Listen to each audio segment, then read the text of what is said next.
Hello, everyone, and welcome back to the Football Pyramid Talk podcast, episode 13. And we're back with another week of football. Back today with Simon and Stirling, usual. And yeah, let's just get straight into it, shall we, with Premier League action. We'll start off with Wolves versus Burnley. It was a very entertaining game, but what hit the media the most was the reaction from Jurgen Strand-Larsen and Vitor Pereira at the end of the game towards the Wolves fans. I didn't see it. No, Vitor Pereira proper screaming at the fans when he Simon. And yeah, didn't look good. I mean, what did you think of it as a whole? Yeah, it was a good game. I thought Burnley was set up really well. They kept it in long diagonals in behind the Wolves' defence and just opened them up time and time again. But to give him credit, Pierre, he sort of worked that out with his coaching team, and they stopped that happening. Once they'd worked out how to stop that happening, they got back in the game. Winston Belgrade played really well, I thought, and they deserved to get level. And I think a draw would have been a fair result, but they just one moment from Hannibal where he just played a reverse pass into Lyle Foster, and it was a tidy finish. Yeah. But yeah, the scenes after the match weren't very edifying, unfortunately, with him having a stand-up rail with people in the crowd. I think it would be a bad move if Wolves got rid of him. I really do. I think he's a good coach, and I think he demonstrated that last year when he joined the club, and that he turned it around then. I mean, their problem is they just keep selling their best players year in, year out. They've got a good recruitment strategy, but there's only so much, there's only so far that can take you, really. But yeah, I think he's a good coach, and I just was disappointed, really, for everybody, because he got such a good relationship. He demonstrated last season that he obviously understands the ethos at the club. He's going for pints with the fans before games and things like that. I really don't understand what Wolves think they're going to do if they get rid of him. As I said, he demonstrated his coaching ability by by stopping Burnley's tactics. Burnley didn't have a plan B. There was no way they were getting back in that game, I didn't think. And I was surprised that they got undone in the end. Yeah, I agree. I think he's a good coach. I like him. And as you said, he had a really good end to last season. I completely agree. I think they've just not got the squad. They sold Cunha, they sold Ait-Nouri, and those are their two best players. And I just don't think that they've got that great of a squad. I personally haven't watched loads of them live, obviously not in game, in person, but on the telly, I mean. I've not watched loads of them, but in the Albion game, they said they got quite a few new signings who look quite good, but they've not really gelled. I don't know, personally. I don't know if they're up to scratch for the Prem. Maybe they've just not gelled, but it does seem like they're missing a little bit, mainly going forward, and I think at the back as well. But I definitely like him as a coach. How did that come about then? Did he go and approach the fans? Because I know, as you say, he's got a good relationship. He's going to Wetherspoons, having pint. What was it? Did he go and approach them to speak to them, or were they just digging him out and he reacted? Well, yeah, I think they were digging him out, and then he must have reacted, seeing the fans react to him like that after all he did for them last season. So, kind of understandable, because under Gary O'Neill last season, they were probably under even more threat than they are at the minute. They didn't win for quite a similar amount of time, I can remember off the top of my head. So, well, it's still not won this season, have they? Yeah, exactly. So 9 games in. It's not looking good. I understand why they're booing, to be honest, because it is pretty bleak. Yeah.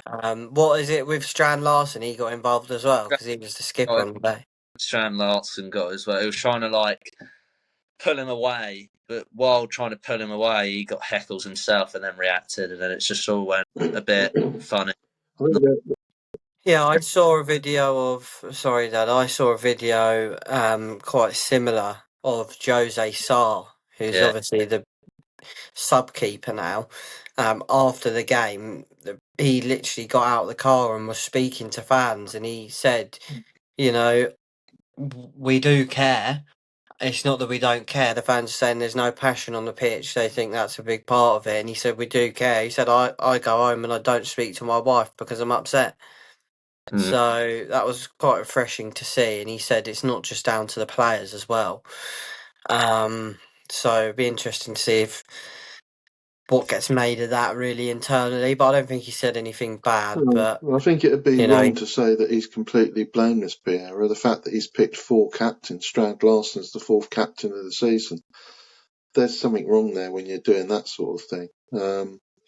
And fans know, fans know when things are wrong. They can tell, and they obviously get the whiff of that around it. I think they will inevitably get rid of him, which is a shame. But who they're going to bring in to sort of right the ship, as you said, they've sold their best players. Yeah, I don't get that one. There's not really many managers out there at the moment that I think are really much better than him. Yeah, they don't stand out really, do they? Only like, Yeah. not like they're gonna get like Zidane, is it? But yeah, if he was gonna go, I've no doubt that he would go on to do good things. Vitor Pereira. Yeah, exactly. But yeah, it looks very toxic there at the minute, and I think they've got a Carabao Cup game, don't they? The same night as us. I can't remember who they've got, but yeah, that's right. Yeah, there's another Prem side. Chelsea's right. Yeah, so that'll be a game to hopefully turn fans' heads getting far in that competition because, silverware. I mean, I don't know about you, but I wouldn't mind like getting relegated and then winning the Carabao Cup. I wouldn't mind that. If you were already a relegation threatened side, that wouldn't that sort of settle it a little bit, even though you're playing shit in the league. But then you win the Carabao Cup, it might be some. But I very much doubt they will. That'll be a There's no fairy tale story. compensation for not being one of the 20 Premier League clubs next season, whatever you win. Yeah. Financially, in terms of kudos, attracting fans, every time I look at that championship, I just think you don't ever want to get sucked back down into that. Yeah, it's an interesting debate because I want nothing more than Brighton to win a bit of silverware, but probably not at the cost of getting relegated. But if you were then to say, I can guarantee you'll come up the next season, then I might. We're in the land of make-believe now. That's nonsense. We're in the land of make-believe. That's absolute nonsense. I know. Yeah, that's true. But it's an interesting debate. I wouldn't just on those bases. Yeah, exactly. But another, let's say, probably toxic away end this time was West Ham. It's going absolutely terribly there. Nothing's clicking, and they lost again on Friday night, 2-1 away from home to Leeds. It's not going well between the fans and players. Bowen had to go over again and sort of talk to the fans. And Nuno's already getting booed inside, what's that, 3 games in now. So you can't take anything away from Leeds United. I mean, Rodon dangerous from set pieces again, and West Ham concede another set piece this season, which we'll touch on in a sec. But what do you think they need to do to turn things around at the minute? Because nothing can seem to turn the ship at the minute. I think the fans need to stop booing Nuno. I mean, he's been there for 3 games? Less than a month or just over a month, like not long at all. And he's walked into an already toxic environment with a team that's playing shit, performing shit. The fans hate their owners. Yeah. So I think they need to be a little bit kind to him because he's obviously a good manager. And if anyone can get him out of the position they're in now, it's him. So they need to be a little bit patient. Because Birmingham's not going to do any good, is it? He's just come in. He's trying to implement his way with the squad. And booing, what does that achieve? Like, Yeah. do your protest for the owners, fine. You wanted Potter out, fine, you got it. Now it's time to get behind the new manager. You're going to boo him after a few games. I just think that's shocking. Everything else, we saw Forest last season, they were brilliant defensively. So if you give him a bit of time, then if I'm a West Ham fan, I'm thinking, well, he could probably eradicate those set piece goals. Yeah. Well, I'd at least have a bit more faith in it. I wouldn't be booing now. So I think that's a big part of their problem. But Dad, we've been very critical on West Ham fans in the past, so it doesn't really surprise me, does it? No, You? no, I don't know if we're being critical of them. I think I can understand where they're coming from, really. Upton Park, there was not a lot wrong with it as a venue. It was quite an intimidating place to go to. They didn't really want to move out of there because of any pressing, ground safety regulations or, people that can get through the turnstiles. It was all just taking advantage of the fact that that stadium at Stratford was going begging, really, and Boris Johnson was desperate to get someone in it. I mean, touted Arsenal at one stage as possibly going there. Interestingly, I was reading at the weekend that Arsenal are thinking of moving back to Wembley so they can redo the Emirates because they're not happy with it only having a 60,000 accommodation, because all these clubs, the so-called top six, are thinking about, can we put 70, 80,000 people through the turnstiles now, like United are doing? But I'm not criticising the fans. I can understand where they're coming from, but I think they are blurring the line between criticising the board, which is very valid, and the manager, because as you said, Sterling, if he goes, Nuno, I will think that West Ham will go down. I really do. I mean, if I've travelled all the way to Leeds on a Friday night and I know that the team's vulnerable from set pieces, and in the first 5 minutes they are all over the place. They were shocking for the first 20 minutes. West Ham, absolutely awful. But they got themselves stabilised. They got back in the game. He's the only person that's going to keep them in the Premier League. No, it's as simple as that. Yeah. And they've been down before, not too recently, so it wouldn't be uncharacteristic. Yeah, I remember Brighton playing.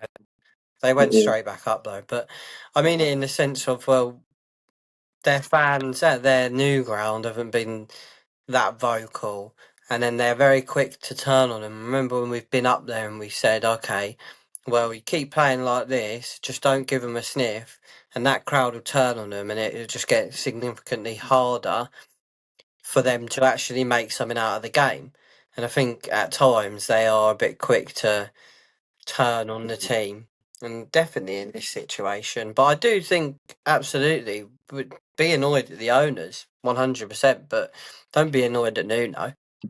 Yeah, exactly. I think you've got to be patient, especially with Nuno, because things didn't start off great at the, what was it, 2 seasons ago he joined them, and then he had a fresh start at the start of last season. So I don't get why people. Nuno At Forest. Yeah, at Forest. Yeah, so it's about giving managers time. So many managers say that it's a working process. It doesn't happen in 5 minutes. Everyone just clicks into a tactic all of a sudden. You've got to give managers time, and he's definitely a manager to give time, because everyone tipped Forest to go down last season, and they've got them into a European competition. So it's poor from West Ham fans' perspective to be booing them that early on, in my opinion. I mean, I can understand them booing at home because, like, oh my god, they're absolutely horrific at home. But something's got to change there, and I think it's a matter of time before results start to come creeping in, because he's a top quality manager. So we'll have to wait and see. But we'll move on, Sterling, to the Brighton game. Poor performance from Brighton, but I thought it was a classy performance from Man United's perspective. Yeah, I was going to try avoid speaking about Brighton this week, because as much as we love Brighton, we want to make it for everybody, this podcast, but can't really ignore it. Yeah, United were Very good. I do think Brighton were significantly underwhelming and pretty bad, but take nothing away from United, they were really good. Said to my mates at work who are United fans, even if Brighton were at their average, which I think we were below average, but if we were average performance or even a very good performance, I think we would have struggled to get a result from that game. They pressed really high, a lot of pace up front with that pressing, and when they get the ball, and they look quite resolute in midfield and in defence, and they made it hard for the Albion to play the game that we usually do, and we just played into their hands in the end. Brighton, we were trying to play out from the back, and countless times gave the ball away, didn't we? I mean, the second goal we did that. Gave it straight to them. They scored. The first goal was Van Ek, hot. Jorginho in such a tragic position, and then Yeah, didn't it like bounce off Welbeck, and he had some weird touches. So yeah, and then you can even say the same for the fourth goal. Brighton gave the ball away, and it was just really playing into United's hands with that. But from their perspective, taking the goals nicely. Cunha with his first goal, really good finish. Lucky for the second one, but they made their own luck, really, I thought. Yeah, Brighton were just so sloppy in that game. Lost the ball countless amount of times, and I didn't blame Fabian Özler completely rejigging that midfield, taking off Glaber and Ayari, because I thought they were both really poor. Gave the ball away countless amount of times, and then it led to United having decent and goal-scoring opportunities, as we saw. So, yeah, Brighton looked poor. I thought Costellas and Tommy Watson looked very bright when they came on. Yeah, do you know what annoys me? Sorry, George. Right. We've been saying for weeks about Tommy Watson, give Oh, him a chance, because he's scored the winner for Sunderland in the playoff final. He'd be playing for Sunderland if he didn't come to Brighton, and Brighton are saying, oh no, he's not ready, he's not ready, he's not ready. He comes on at Old Trafford, 3-0 down, and looks like one of the best players on the pitch. yeah, exactly. Well, that don't look like a young lad who's scared to me. That looks like a young lad who knows he's got the ability and is raring to go. So why have we been protecting him so much? I think we're very, at times, very to blame for just overprotecting players, or very. I can't think of the specific word, but yeah, we overprotect players. Really, I do think that. When I was watching it, I thought Brighton were poor and very sloppy in possession. And then when I was reflecting back on it, I was trying to think, well, was it because United's press was so good? But as you say, Hertz was yanking people off the pitch because they were having absolute nightmare games. And I just thought they were dreadful, Brighton. And it's interesting because I know we don't talk about the Scottish Prem, but Hearts are 8 points clear at the top now. And Uncle Tony has bought 29% of the club. He's got non-voting shares apparently, which means he's got no direct involvement. But that's the price that he wanted to pay, Hearts to pay to use Brighton's data analytics engine, which is quite unique in Europe.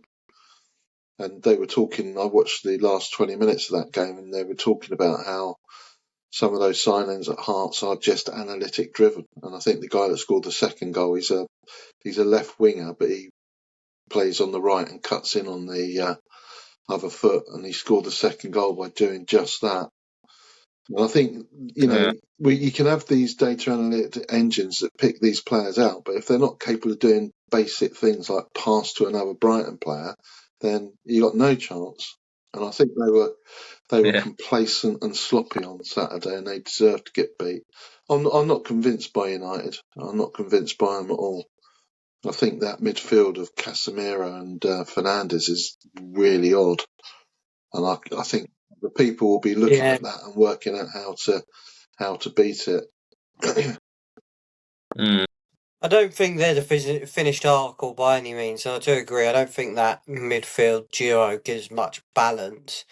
But for me, it's more the defence. Yeah. We've spoken about the wing backs before, and I think Yoro's a really good player. To be fair, he had a good game on Saturday, but I think it's more the defence really, and trying to navigate the best starting 11 for United. I think that's their biggest problem. But I definitely don't think they're the finished article. Typical United fan behaviour. Everyone's getting ahead of themselves again, which just makes them unbearable. But we all know what they're like.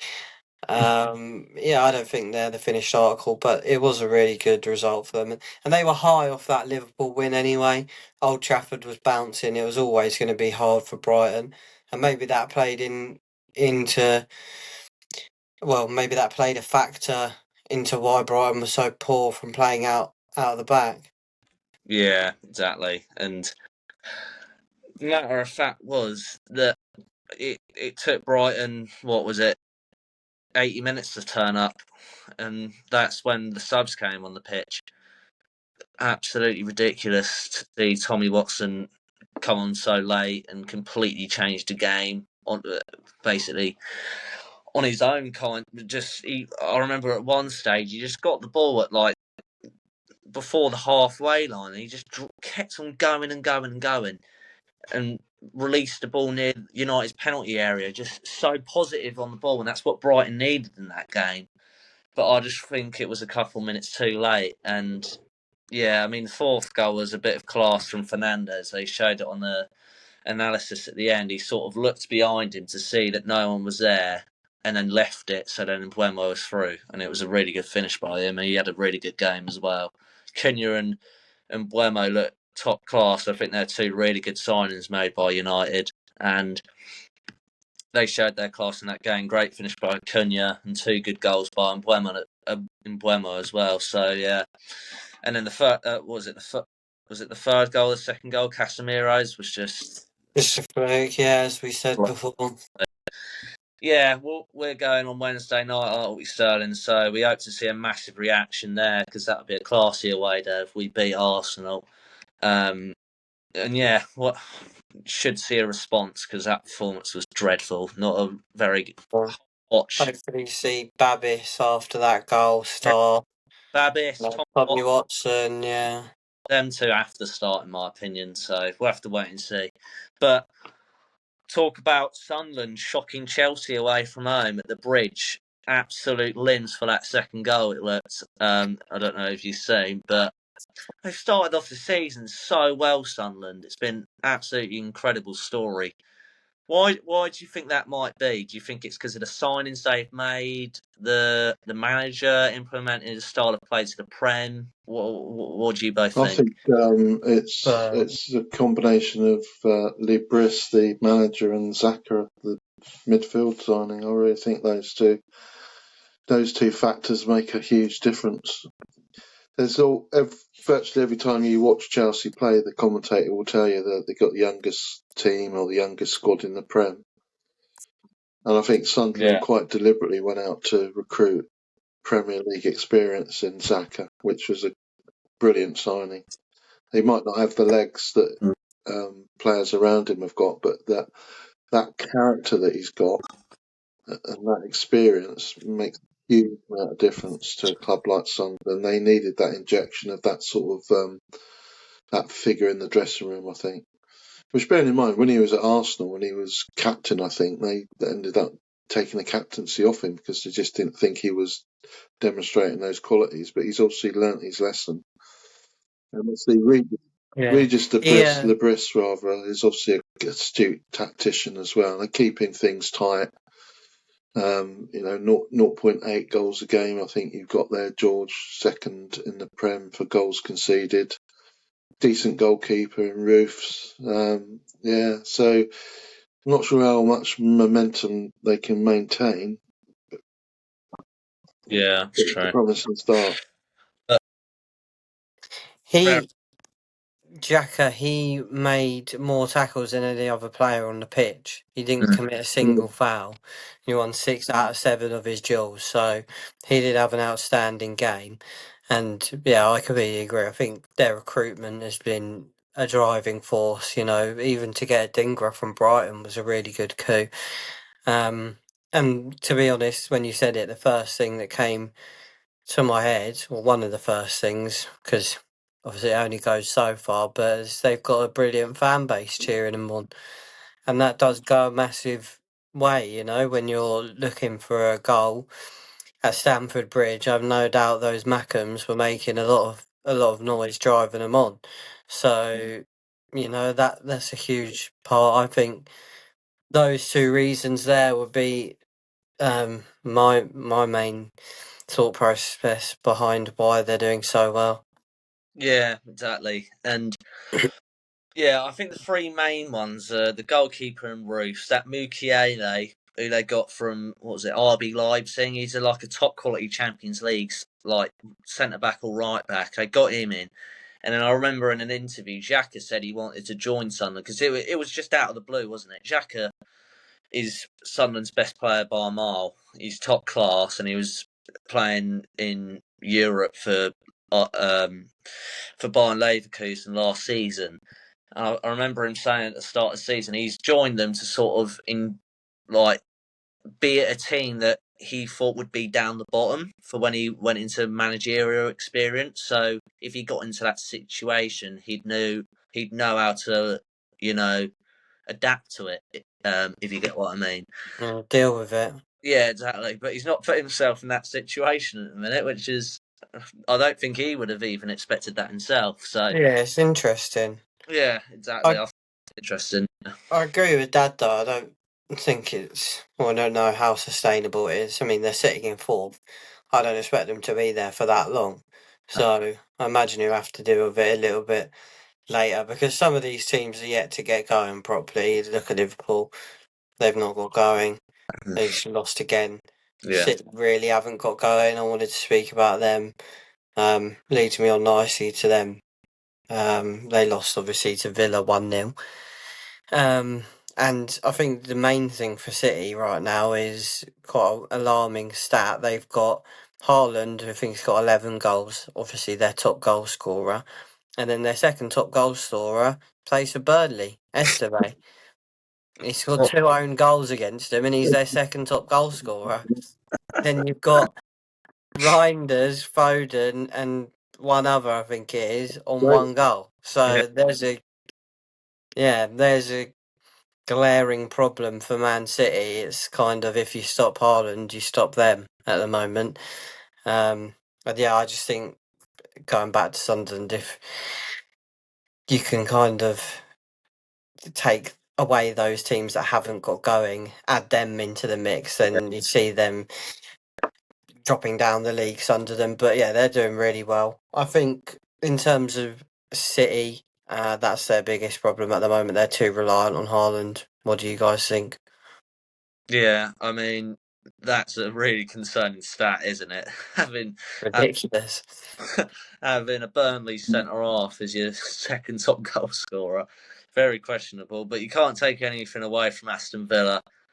Matty Cash is on absolute fire at the minute. Another class goal, which earned him a new contract. I think it was earlier today, wasn't it? Yeah, today scored the winner yesterday, and then new contract today. So nice 48 hours for the boy. Yeah, exactly. It was a great goal Not as well. bad. It wasn't just the fact that he rifled it in from outside the box. It was the fact that he brought it down with his right foot and then bent it in with his left. I think Villa must have just. Yeah, He scored Sunderland as well to get the. yeah, he did. He's clearly got a really good strike on him. It was set piece as well, so it's obviously something they've worked on. And I was just going to say, for all we've spoken about Villa at the start of the season, they're now 6 games unbeaten in the league. So they're another team that are kind of just slowly finding their feet in the league. And that's why the league looks really weird. I was looking at it today. You got Bournemouth sat in second. As we said, Sunderland in fourth, and then you've even got United sat in sixth. So it's not looking I thought right, Konza really. played really well for Villa yesterday. I think he put Haaland in his shadow really and didn't let him out of it. And I think you were talking a couple of weeks ago about England squads and who would start for England. I think him and Gahey are cemented in as the centre-back pairing now. Really, Yeah, that was my two. Basically, that game would have convinced Tuchel that that's Konsa's position to lose now. He really did not give Haaland a sniff, really, relatively. But that is their problem, not being able to score from other positions. They've got enough attacking players in that squad. It's really surprising. But when you got Haaland there, I suppose it just becomes sort of almost a one-track mind. You need to get the ball to the big guy so that he can score. Almost too reliant on him. Yeah, it's a worrying stat, isn't it? So we'll have to see if, I mean, especially with all the money they spent, you've got to be getting other players involved. I mean, one player that I've been impressed with that hasn't got a goal is Jeremy Doku. He's been really good for them, but he's not scoring goals. He got Sevilla. Foden's only got one, did you say? Yeah. Rinder's only on one. I know that because he's been absolutely useless for my FPL team. So he's gone. He's gone this week. That Cherky, who they brought in for big monies, has he been injured? Because he's barely even played. I know he's not got a sniff. I don't know if he is. I'd like to hope he is, just because I haven't even seen He came on yesterday and player, had a half chance, but he couldn't hit it back to the keeper harder than the back pass. It was pathetic. Another one that I saw, the Harvey Elliott at Villa. He's literally not got a sniff. I forgot he was even playing for them. Forgot about him, yeah. Exactly. So a lot of players being just isolated in some squads, you could say, at the minute. And I think Harvey Elliott's a prime example of that. So we'll have to keep that. But we'll move on to the Championship. And one of the main talking points this week was some really good news in terms of Sheffield Wednesday fans. The owners have finally gone, even though they've got a 12-point deduction and they're now on minus 6 points. I don't think they'll give a shit because their owners were absolutely useless. And minus 6 points. Girl. They're not in a good situation, but I think they would have preferred it because their owners just had them in absolute turmoil. No one turned up to the ground, and now that he's gone, more than £200,000 been spent in the club shop.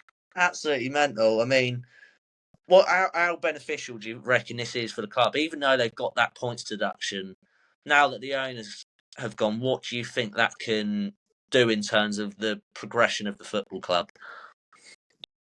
Yeah, it's invaluable, isn't it? You know, they've got their club back. I've seen they had signs saying we've got our Wednesday back. It will give the fans a new lease of life.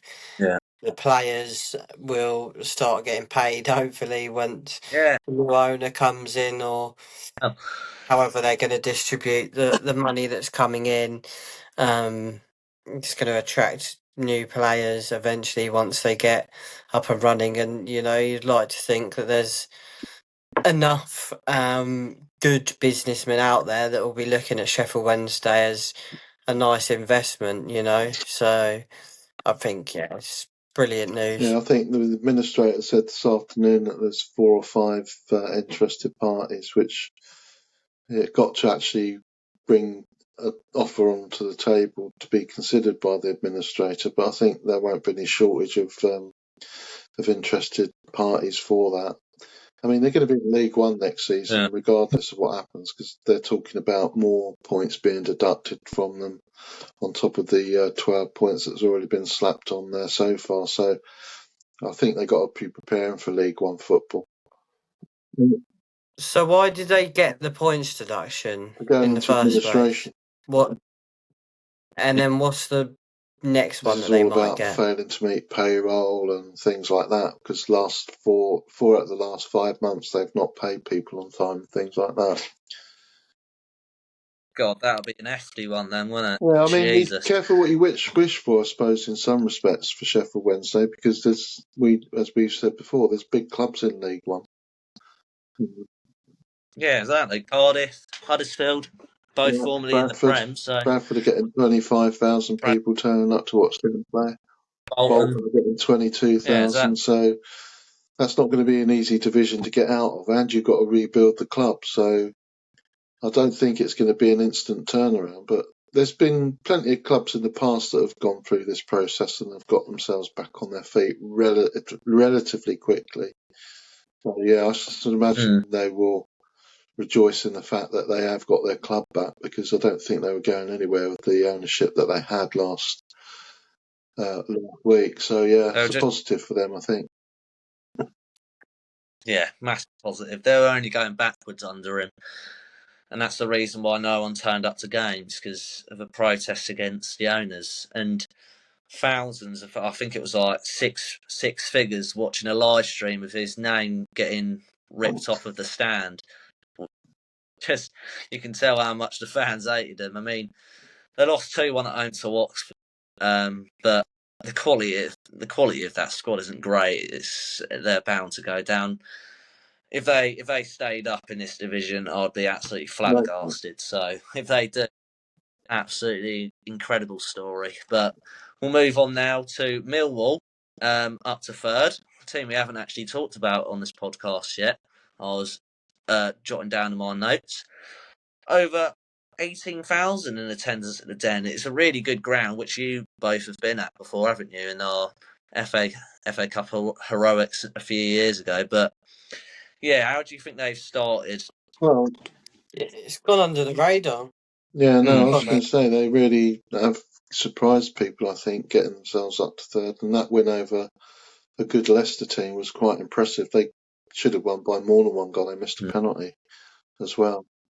They got a really experienced manager there, Alex Neil. You know, he's done the rounds with clubs like Norwich and Preston North End. He's never really pulled up trees with either of those clubs, really, but he's got the experience. And I think that's going to be a place that if they got themselves into the Prem would be like Sunderland on 100% plus, basically, because it's a very intimidating place to go to, just in terms of the away fan experience. You have to walk through caged tunnels to get to the away end, and you're not allowed out until the home supporters have all dispersed, and they all wait around at stations further up the line because there's nothing the Met can do about that. It's not a very nice place to go to. But no, there's loads of trouble on the pitch. There? I think you've got to be impressed. He's not been there a year yet. He joined December 24. When he got to the summer, they gave him a new long-term contract, so they obviously believe in him. And 18,000 people with power to add. I don't think that's the capacity by any stretch of the imagination. So that would be a really interesting team to see in the Premier League, because they will definitely shake things up. Yeah, massive. Yeah, agreed. It would be really good to see them. It would make some amazing fixtures. If West Ham were to stay in the league, you'd have that fixture. Palace. Which would be brilliant. Yeah, Palace, of course. Some Palace fans I've met said they hate them even more than they hate us. So I think that divides that fan base, whether they hate Brighton or Brighton or Millwall more. A lot of them do hate them. So that would be really good, yeah. And it's definitely gone under the radar, They're actually not too far off Coventry. They're only 2 points off Middlesbrough in second. And they are 6 points off, 5 points off, Middlesbrough, Coventry in top. So, that's massively gone under the radar for me. I was surprised when seeing it, and it'd be really interesting to see how they can kind of keep that up. But as you say, Alex Neil's a vastly experienced manager, so I wouldn't be surprised to see him in and amongst the playoffs come the end of the season after this start. Yeah, exactly. And 4 wins on the bounce now, 3 clean sheets in those 4 wins as well. So they're very defensively good as well. You've got to take that into consideration, haven't you? And they've been knocking on the door of the playoffs for years now. Really, I remember last season before that, just multiple occasions where they're just outside the playoffs but never made it. If they keep up this momentum of being a hard team to break down and scoring lots of goals. I mean, they've conceded 13 goals this year. Very good defensive record. So, yeah, it's always good to be keeping clean sheets the way that they are, keeping 3 clean sheets in the last 4. It's very good going. So, yeah, very interesting one. And as you said, Sterling, one that could massively shake up the Premier League with 2 massive derbies if West Ham stay up. Palace and West Ham playing Millwall would be 2 more games added to the Premier League, which would feisty things up, you could say. But we'll move on to who we've just mentioned, Coventry. I mean, we didn't mention them last week, but they are absolutely flying. You wanted to talk about this, Sterling. They just look like a team that can't be stopped at the minute. Yeah, still unbeaten, and it's a surprise really that we haven't spoken about them as much as other teams, and as much as they deserve, because they've been doing so well. But I think it's probably because they're just, maybe not quietly, because there's a lot of media attention about them, but they're just rather easily at the moment. It seems just going about their business. And yeah, another 3-1 win against Watford. Stormed into an early lead as well. Scored the first in 3 minutes, and then the second in 7th. In the 7th minute, and Watford got a consolation late on in the game. I think 70 odd minutes in. So yeah, brilliant. They remain top of the league. Coventry. We've touched on Lampard again. I wanted to touch on Albion loanee Carl Rushworth. He broke a 91-year club record for Coventry on the weekend of 613 minutes without conceding a goal. So Wow. that's brilliant. I don't know, Dad, you're quite good at maths. I don't know if you can pluck that number of games out. That's about Yeah, 6 or 7 because games, I think. yeah, without conceding a goal. And then, funnily enough, I think pretty much a minute later, or not long later, they went and conceded. So Yeah. he broke the record and then conceded. But yeah, brilliant. And to be honest, I didn't even. I must have seen it, but I was thinking to myself the other day, what is Carl Rushworth doing? And I forgot that he was actually in goal for Coventry. But it's no surprise, because he's a brilliant goalkeeper, Yeah. and there was talk about him maybe taking over Verbruggen at one point, and I think if Verbruggen did go, he'd be the next in line at Brighton. So really, that to me shows one big reason why they're doing so well and they've not lost a game, because they've got him in goal.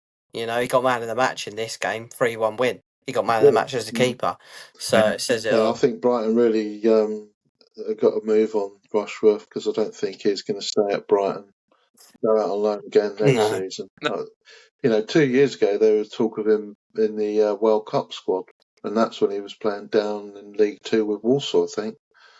So I think the fact of the Yeah. matter is he's a top quality goalkeeper, and Brighton have got no chance of keeping him if they don't put him in the first team next season. But Yeah. Coventry are impressive 100%. at the other end. They got that Brandon Thomas Asante, goal scorer, Yeah. got 3 assists on top of 9 goals, and Hadji Wright. I think they look like they've got lots of momentum behind them. They really do. Yeah, they got Victor Torp as well from midfield. I think them 3 that we've just mentioned there, Simon, are the 3 top goal scorers in the league. It might have changed. Torp has got on the week. McBurney and Vipotnik at Swansea. They've both got 6 as well as him, but yeah, they are. Right. Yeah, They are. yeah, it's crazy. They're 3 Coventry players in the top 3. And Brandon Thomas Asante is on absolute fire. I don't know how many games he's got a goal contribution in a row for, but I think it's definitely above 3 games in a row now, and he looks absolutely class. So I saw a classic TikTok saying, because he used to, I think he was linked with Watford at one point, and he decided not to join them, and then he missed a chance in the game, and he was like, "Oh, that's why we didn't sign you." And then a few minutes later, goes down the other end of score, and the fan turns his face, and he just looks absolutely gutted. He knows he's in the wrong, because he's just in himself. But Coventry look unbelievable, and yeah, it really wouldn't surprise you if they won this league at the rate they're going at. So definitely one to keep an eye on. But Yeah. we'll move on to League One football. Another 2 sackings in this division. Keep having to mention sackings. Another 2. Reading parted ways with Noel Hunt. And then Peterborough parted ways with Darren Ferguson. 2 teams down the bottom. I think the more surprising one's probably the Reading one, considering that I don't think they haven't had great owners in the last couple of years, and he's been doing quite a decent job there. But Darren Ferguson's been doing terribly at Peterborough, so that's no surprise there. But on the topic of games being played, Simon, we talked about it last week, didn't we? That Wilshere got booed inside his first game, where he proved the doubters wrong. I saw at the end of the game he was doing fist bumps to the fans in a good away win at Northampton. I don't think it was a straightforward win either. They won 1-0. But there was a huge amount of pressure from Northampton. I think they had most shots and most XG in that game, so they were lucky to hold on to it for the 1-0 win. But it's good to see Wilshere getting the win, because, like we said last week, it feels like he's immediately under pressure there. And as we said earlier, there's so many massive clubs in that division that getting Luton out of it is not going to be a straightforward exercise, I don't think.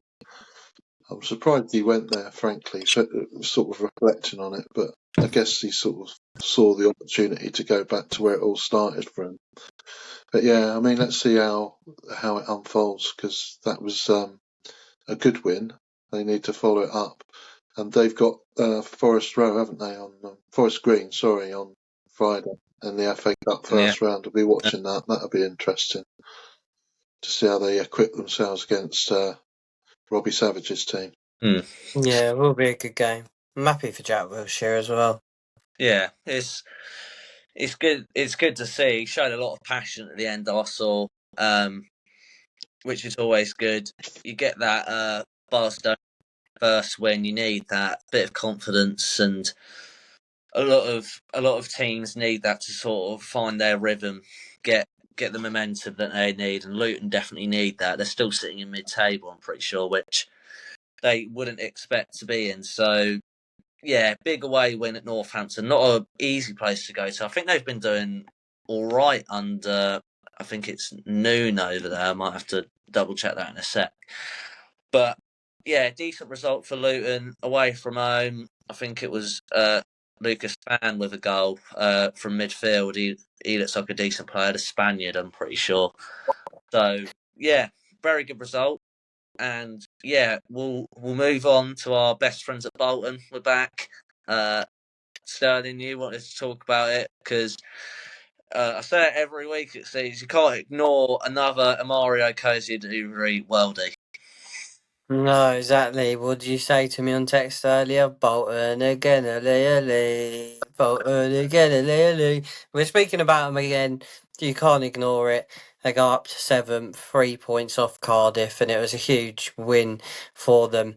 90 plus 4 minutes this time. Like absolute carnage. Yeah, 3 minutes earlier than the one on, I think, Wednesday or Thursday last week that he scored the winner against Huddersfield. He's done it again, cut in off the right, whipped it with his left foot, pretty much top bins, and it was just scenes. The fans absolutely love Kosciuszko. They've got a chant for him, said that he comes from Brighton FC.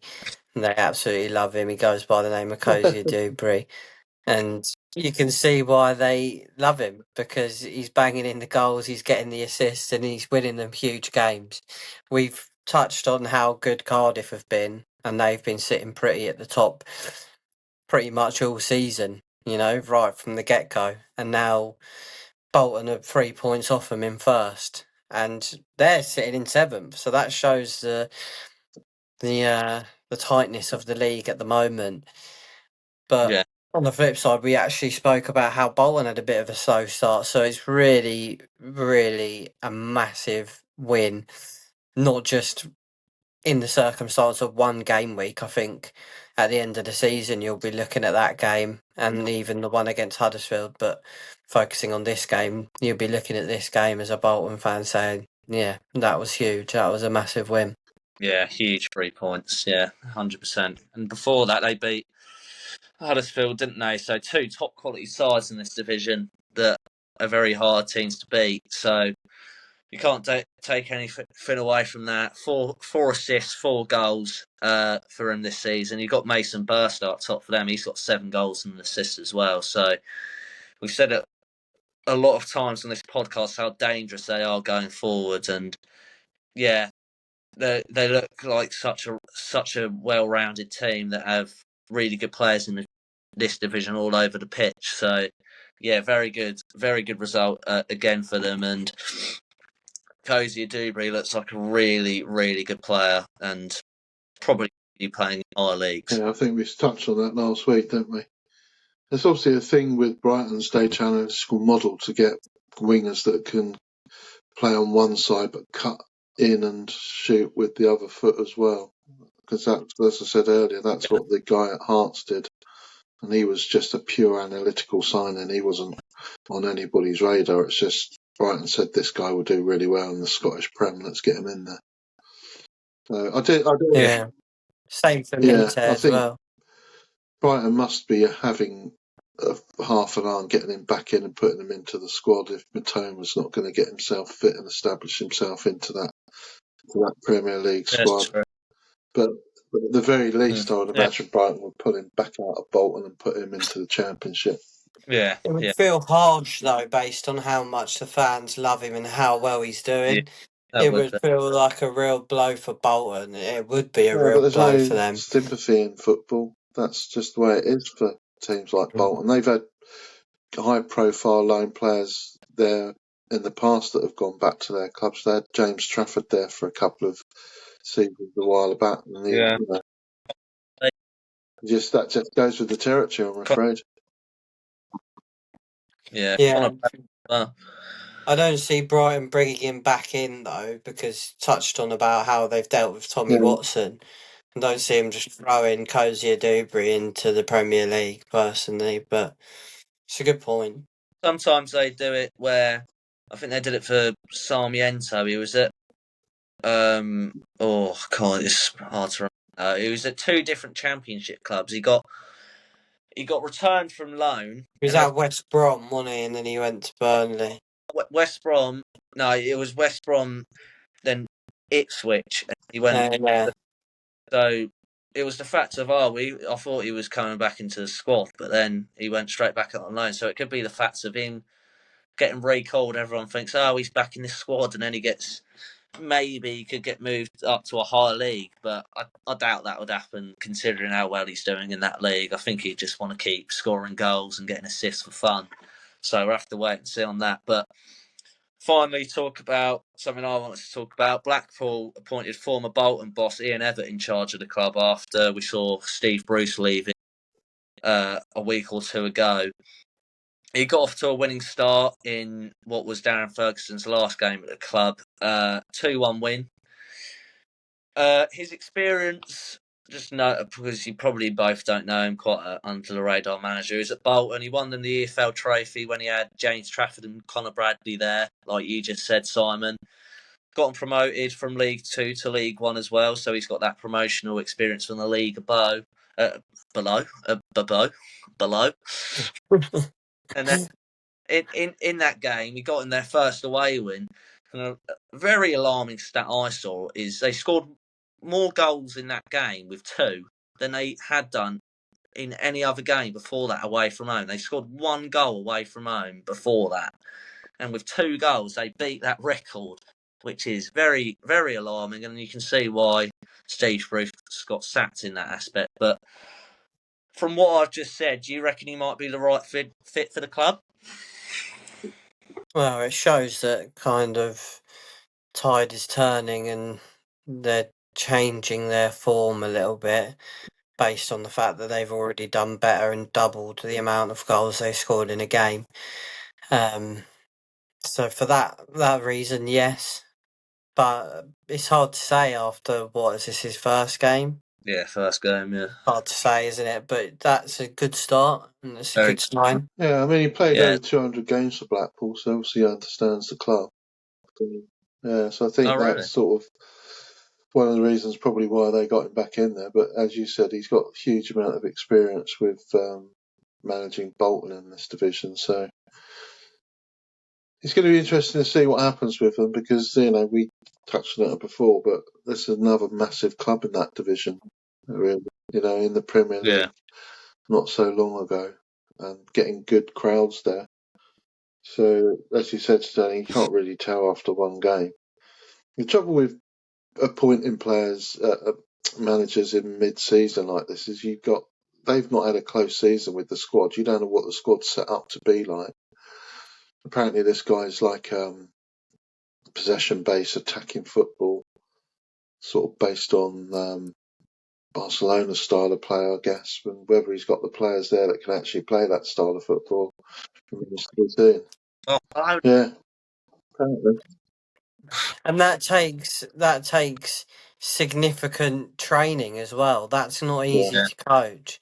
That's hours on the coaching pitch, practicing possessions of play and different principles and patterns of play. Sorry, is the word that I was thinking of. And in possession, out of possession. That's hard work. So to do that in game, in season, when you're then focusing on game to game, trying to prepare for different teams, you make a very good point. That's They're not going to really be able to do it in difficult. a 46-team division either because the games are just relentless, one after the other. They'll be playing, Saturday, Wednesday, Saturday, Wednesday, and you're not going to get, you won't see in that level of football teams like Burnley played yesterday, where it's obviously that they'd spent an entire week drilling those movements in and out of possession to hit walls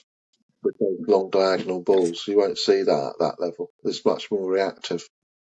So we'll have to wait and see on that one, I think. Yeah, definitely. We'll have to keep an eye out on that because Blackpool started terribly, and we'll have to keep an eye out on who Peterborough and Reading get in. So we'll keep a close eye on that and see how them three teams get on. But we'll move on to League Two. Couple good games in this division this week. We'll start off with your point here. A very Sterling, very good result for Crawley. You've started off the season very underwhelming, you could call it, after their relegation from League One. But a 4-0 home win against Bristol Rovers. What did you think of it? Yeah, underwhelming would be a nice way to put it, I think. There'd be a few choice words, I think, from Crawley fans. Yeah, big win. Takes them 1 point away from getting out of the relegation zone. So there's a small positive there. Obviously, positive picking up 3 points. Yeah, 4-0. One of the goals was 40 plus something, so I think just before half time, and then all of their other goals were in the second half, and notably Bristol Rovers had a red card. Jack Sparks got sent off in the 33rd minute, so I think that definitely played a part, but Crawley still got the job done. Yeah, big win, hopefully give them a bit of confidence against a team that's sitting in 16th, so quite a few places above them, and perhaps shows that their recent form and performances are below what they can actually produce in this league. Yeah, one of the good things I saw from that game is Tom Lockyer was back in playing football for Bristol Rovers. Yeah. I mean, even though it wasn't the best of games for him, he got booked and puts off in the 57th minute. But welcome back to the EFL, mate. Yeah. But yeah, I thought it was got it up here. Scott Malone, very experienced player in leagues above. I think he was formerly at Millwall, we just touched on earlier. He got a goal and assist from wing back. Very good player, but no Danny Cashman in the squad again. It's really concerning for me how he's not getting in the squad. You saw it at Worthing. A player of his quality needs a consistent run of games, and he's not got that at all at Crawley. So it wouldn't surprise me if he got sent out on loan to probably back to Worthing in January, Christmas time, because he's just not getting a run of games at Crawley, which I think he deserves, considering how well he did in the National League South last season. Yeah, it is frustrating. I noticed it as well, and I wouldn't be surprised if he somehow ended up back at Worthing. Probably needed to get that result though, because the game that I wanted to talk about, Cheltenham beating Walsall. Walsall still top, despite losing to Cheltenham. But since Steve Cottrell came back to the club, he's turned it around, as lots of people predicted he would do. I think it's 3 wins and a draw in the 4 games that he's been in charge in the league. So it's going to be a real battle to not finish 23rd or 24th in that division. There's quite a few clubs separated by 4 points there. And I think, Crawley's still in trouble. That one win's not going to do anything for them long term if they can't sustain some sort of momentum, which is exactly what Cheltenham have proved, really, with 3 wins and a draw in 4 games. That's the sort of run you need to put together. And beating Walsall's really impressive. I think Walsall have hit the wall early. They've lost the last 2 and they drew the game before that. So they're sort of being sucked back into the pack, and it's the top of that table is just as tight as you said the League One table is, Stirling. You get Walsall on 26 and got Gillingham in 8th, one of 3 clubs on 22. So the whole top of the table could switch around. Even in 13th or on 21, 5 points off of top of the table. So that's mental. I'm fearing for Walsall fans. They're probably getting flashbacks from last season. I think we touched on it, didn't we? They were top of the league by God knows points near the back end of last season. They just absolutely bottled it. They get a win. Same manager, so they'll probably be fearing that similar scenario could happen again. But I think we all predicted it, didn't we? Steve Cottrell, another win under the belt, and they're looking really good, aren't they? 2 clean sheets in a row as well. So they've got that defensive stability back in the side, which they did not have under their full gaffer. So I can see them pushing higher up the table now. Consistency's been implemented into the side, as you said. 4 games unbeaten with 3 wins in those 4 games unbeaten. So yeah, it'll be one to keep an eye out on, which we have been keeping an eye out on since he's been appointed. And since he's been appointed, he hasn't lost a game. So very good going from Steve Cottrell. But finally, I wanted to talk about, just for this league, Bromley, a team that we haven't talked about yet. Very good result at home to a high-flying NK Dons side. 2 late goals to secure the win. This ended NK Dons' 4 wins in a row streak. So a very, very good result in terms of Bromley's point of view. But a very interesting stat I saw gave me memories of Arsenal. They've scored 21 goals this season, and 13 of them have been from set pieces, according to Footmob. So that is absolutely mental. That's 24 of their 24% of their goals have been from open play at the minute, and then the other half has been an own goal and then set pieces, which is absolutely mental. But crazy. Yeah, what do you think of that? I think it sort of shows that their set pieces are so crucial at the minute, and they're sort of being massively brought back into fashion. The thing is, if you can be really good at set pieces, then it is a really, really big strength and a big weapon in football, because teams just struggle to deal with them. They're hard to defend. You've got all your defenders lined up trying to head the ball out, or the keeper trying to claim the ball in and amongst a sea full of people. Is hard. Whereas with the attackers, you got that running start, where it's much easier to, I think, attack that ball with a running start. Not, I think, it definitely is.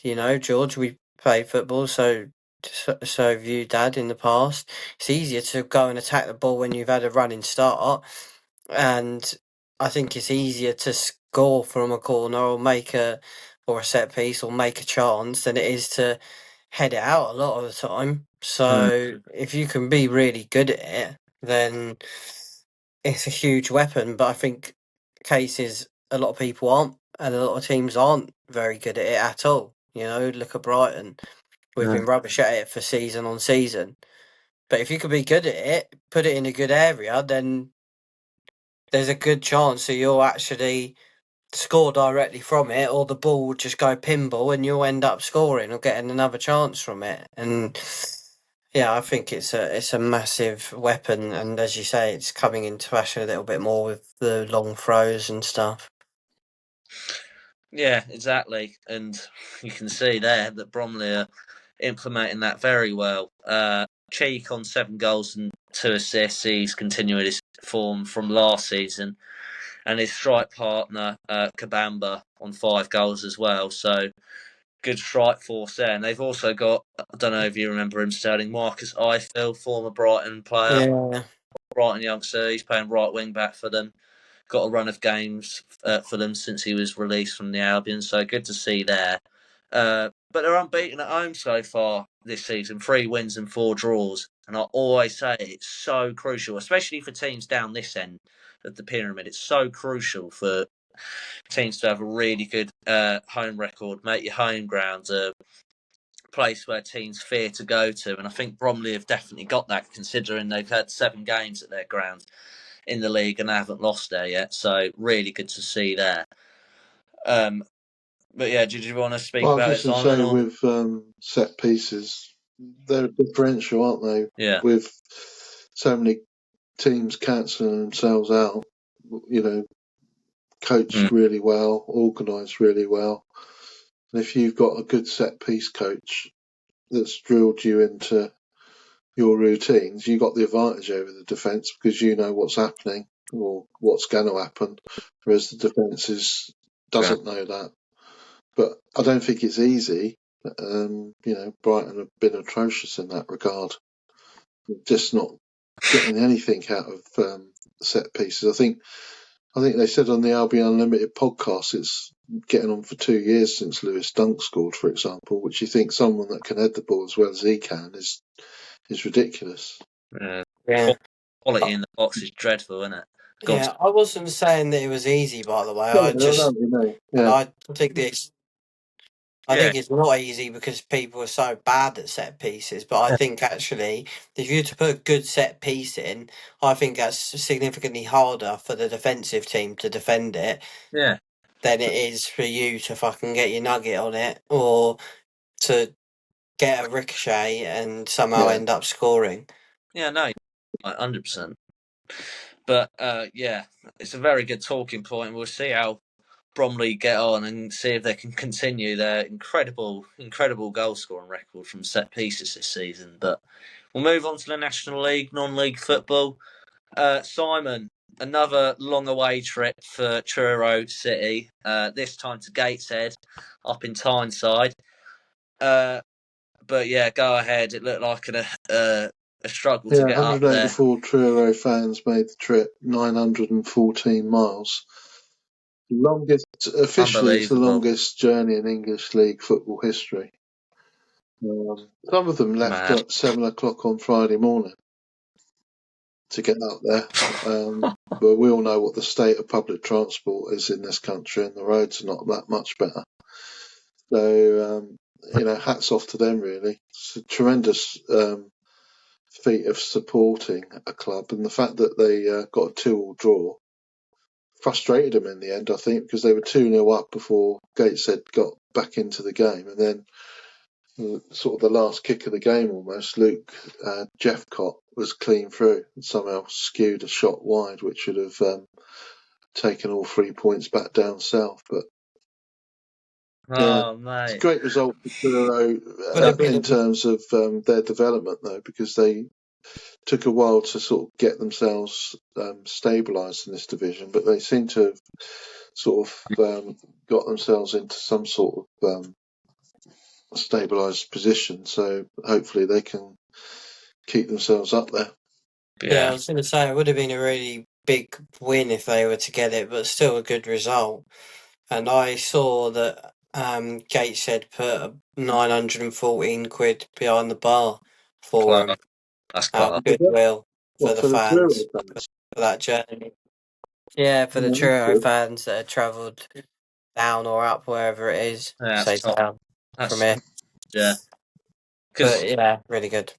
because they were up in Carlisle not long ago, and that was a similar round trip as well. And then they got like battered. I think it was Yeah, 3-0. there were 3 early Yeah. goals in They that got, game as well. I remember talking about it. yeah, they got at least they got a point to take home with them. But 3 points, they would have been on the piss. You would have imagined because not 914-mile round trip. You'd have to go absolutely nuts to get 3 points, wouldn't you? I reckon they were anyway. 184 Truro fans, 914 quid. Fucking hell, you could have a good go at it. Yeah, A couple of pints each.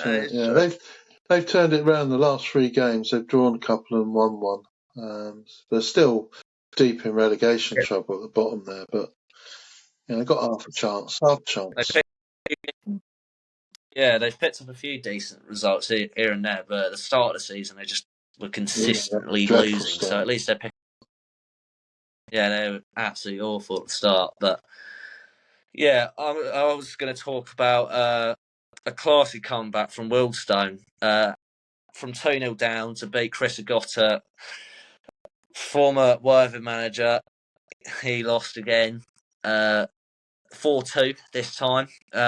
Shock. We all we all tipped them near the bottom, Wildstone. So it's a real shock to see him, just above mid-table at the minute and just 5 points off the playoff places. But do you think that's credit to manager Sam Cox that he's got them into that position? Yeah, partly for sure. They play big parts, managers. So yeah, 100%. He's done a job, and I've just read your notes that he's playing in the Ballers League for that United. So he's manager. I thought you said he was playing in it. No, he's just fucking lost. I was watching. Yeah, no, I saw that they lost. We had a little watch of it. I just skim read it there. I thought you said he's playing, which shocked me. But yeah, I mean, 100% he's partly to credit for how well Wealdstone have been doing, and we did tip them all down the bottom. So yeah, really good. Yeah, I don't really. Yeah, The Ballers League has sort of passed me by a little bit. I've not really been paying that much attention to it. The players actually, these non-league players are actually playing in the Ballers League, are they? yeah. We'll talk about it for the Ishby and Prem just because that league's filled with players. That competition, sorry, is filled with loads of players at that step, especially. But Dad, it's only just started again. Yeah, I think that was the first game when we stuck it on just as I got home. Yeah, first game back for like months. Yeah. But yeah, I mean, credit to Saka-san, former #United winger, off the bench, and he got a goal and 3 assists. So not a bad introduction that. So got to give that to him. But I was looking at their formation. They play a 3-2-4-1. So very interesting. I don't know. 3 centre halves, 2 DMs, 4 in the middle, 4 in front of the 2 DMs, and then 1 striker. So I don't think I've ever seen that formation. Very odd. I think we saw that with Northampton playing the 3-3-3-1, didn't we? with Noon in charge, and we got another obscure one there with a 3-2-4-1. But it's weird. I don't really like 3 backs, but I don't hate that little box in midfield. You think two wing backs, they can get forward and help the defence, and then 2 DMs and 2 sort of 10s, if you want to call them that. I don't know exactly where they're playing. Could be 8s, but I imagine they're 10s. Little box in midfield could work. Could work, exactly. But yeah, you wanted to talk about lastly, Boreham Wood's run of form has finally been put to an end by a very good Forest Green side. Yeah, go ahead.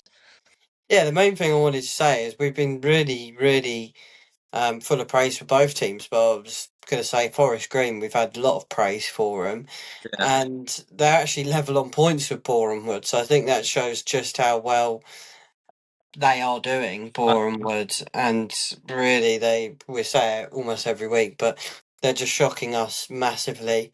And yeah, first loss since the start of the season, since literally the first game, and only the second loss in the league.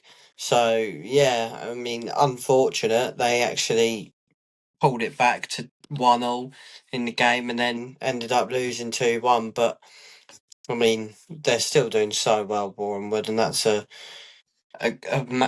massive place to be in at this stage in the league. They're in sixth position, or it might be fourth, but Forest Green are fifth. So they're either in fourth or sixth. I actually think it's fourth, thinking about it now. But yeah, huge for them. It's such a tough place to go to as well. You know, they're a football league side just a few years ago, so it's a place where Forest Green won't be losing a lot of games this season. You would have imagined so. Not a game that they think, oh, we're going to go out there and easily win this game. They would have been expecting a proper fight, and yeah, you probably would have expected them to lose that game just on the basis of how well Forest Green started. So yeah, but their run of form's been brilliant, and I don't think it will be a game that will interrupt that. I think it's just a good quality side in Forest Green, which just got the win on the day in the end. So we'll have to have a look and see if Boreham Wood continue their form after that defeat. But we'll move on to the National League South. We talked about Andy Carroll at the start of the season, but he finally got off the mark on the weekend for Dagenham and Redbridge. His first goal of the season away at Chippenham moves them into 17th place. But Carroll's just got back into the squad after injury. Do you reckon his experience might help them get back up the table a little bit, or do you think it's the fact of they're just having a shocking start? Oh, I don't know. I honestly, we said, didn't we, at the start of the season that he could be really massive for him, and then he's been injured or just looking like a donkey. So I don't really know what to think. You I both mean, got Reds. He hey, got sent off, didn't he? What'd you say? Oh when yeah, did he get sent off? that was weeks ago. Oh yeah, it's still true though. He got sent off. I I don't remember that remember doing actually. No, I don't. I don't know, mate. To be honest, it's a weird one. You'd expect so, but he's not really seemed amazing, and kind of get the thought that he doesn't really give a shit. Which I'm sure I know he's a great professional. I'm sure that's not the case, but he can't be, bang up for going to play for Dagenham and Redbridge every weekend at his age, can he? You know. I can imagine he's a really good teammate and quite a positive influence, but I imagine if I was playing with Andy Carroll in my side, I'd expect him to be pulling up trees and just banging in hat tricks at this level. And I could think that he's probably realised that it's a little bit more complicated than he thought it was at this level. It's not as well, I don't want to say bad, but I mean, I think he's been surprised by what the level of football is in the National League South, and he's up against players that are younger than him, they're fitter than him, they're hungrier than him, and I just think he's a fish out of water, frankly. I really do. But I just thought about it. He was playing for Bordeaux last season, who I'm pretty sure, correct me if I'm wrong, second division in France.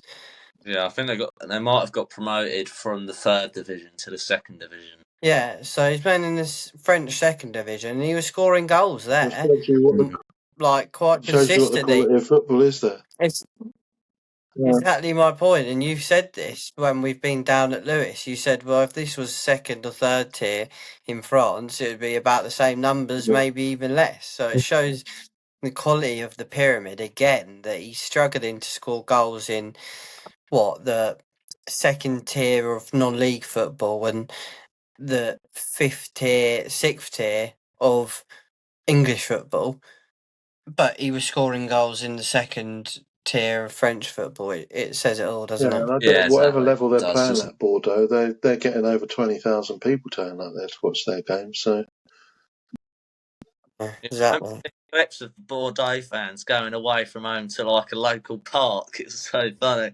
You'd see Andy Carroll going to the away fans, and they're just like behind some railings in a local park. But he's got off the mark for Dagenham, so that's good to see because we did praise him at the start of the season. Thought he might be a factor of helping them get out of the table, but we've got that wrong in that aspect at the minute in time. But we'll move on to Worthing. 3 wins out of 3 for Hinshelwood. Very good start for the Rebels. Do you reckon he can maintain that momentum he's got to, sort of galvanise this team back into a playoff yeah, I spot? do. I mean, they're up to 8th now, 21 points, and there's a little bit of a gap between Weston-super-Mare and Hornchurch, first and second to the rest, but there's no reason why Worthing can't get into those playoff places. I think Hinchwood's definitely injected a little bit of oomph into that squad. And like you were saying earlier, Sterling, I wouldn't be surprised at all to see Cashman come back in January to that team, especially if Worthing are doing really well. So, and then it's just a case whether they can haul those top 2 in, really, or Hornchurch in especially. But yeah, there's no reason why they can't finish in those playoff places now. I think Worthing, they've definitely got the momentum behind them. Yeah, it's unfinished business. Worthing were, I think, coming out and saying that themselves when he came in along those lines anyway, and it feels like that. He left when the team were just narrowly missing out on getting promoted to the National League. So it feels like, he can just pick up where he left off and really push on. And I hope so, because, we're not shy about saying that we really like Worthing, and I'm definitely not. And I like the team and I like the club. So I really hope they can push on. And 3 wins out of 3 for Hinshelwood is really good, and he's a brilliant manager. We know this, so I've got no real surprise that he's done that and made that start. What's going to be more telling is when they start coming up against the likes of Weston-super-Mare, and although they're not doing amazing, Dorking and Torquay, etc. in this league. Yeah, you're right. And then saw the other day they signed George Cox, who's a left back that was formerly at the Albion, but in recent years he's been in the Eredivisie. Last season he was at Swindon in League Two, and they've got the National League South, which I think just shows the quality of this league, that players are willing to drop down to this level and sort of stabilise themselves in this league, thinking, yeah, this suits me. This is my sort of level at the minute, and having someone that was in League Two last season and dropping down like that, it shows how much quality is in this division. So, but Worthing are off to a flyer under Hinshelwood. I think it was Brad Dillahan and Coleman de Graft on the score sheet. 2 wingers, 2 top class players in this division. We're all big fans of Raz Coleman de Graft because of his time at Lewis, and we saw the quality from earlier on in the Isthmian Premier Division. So, yeah, brilliant start from Hinshelwood and Worthing. We've got Hinshelwood and Worthing, they like to sing. Hinshelwood, Worthing. That's the one. But we'll move on to the Isthmian Prem.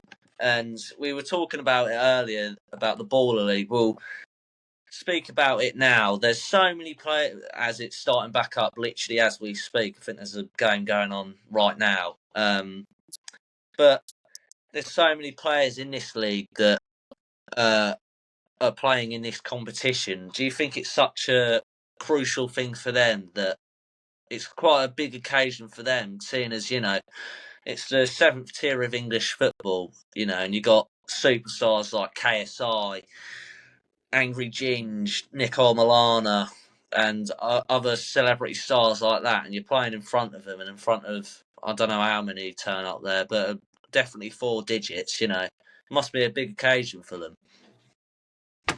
Yeah, I mean, I don't know how beneficial it is for their overall career. You know, they're playing more football, which is beneficial. But in terms of them as people, and to be fair, thinking about it for their career, it gives them more of a platform to showcase their ability. I meant more in the terms of for their club, their parent club. Yeah. You know, I don't think. You know, Danny Bassett's one of the players. I know he's not playing for Lewis anymore, but just take him last season.